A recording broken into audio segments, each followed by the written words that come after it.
ஜனங்கள் அன்றைக்கு ஆட்டுக்குட்டியினுடைய ரத்தத்தை எடுத்து என்ன செஞ்சாங்க? நிலைக்காலில் தெளிச்சாங்க.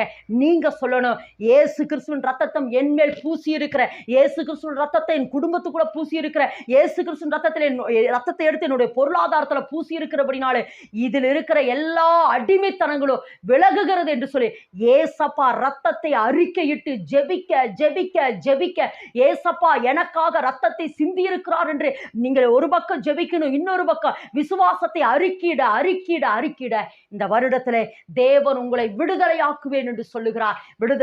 விடுதலையாக்குவேன் என்று சொல்றார். விடுதலையாக்குறது மாத்திரமல்ல, திரும்பவும் சொல்லுகிற விடுதலையாக்குறது மாத்திரமல்ல, நாம் என்ன செய்ய போறார்னா நமக்கு புதிய காரியத்தை செய்ய போறார். ஒருவேளை விடுதலையாகிறது வேற, விடுதலைங்கிறது வேற, அல்லது மீட்டெடுக்கிறதுங்கிறது வேற, வெளியே வர்றதுங்கிறது வேற.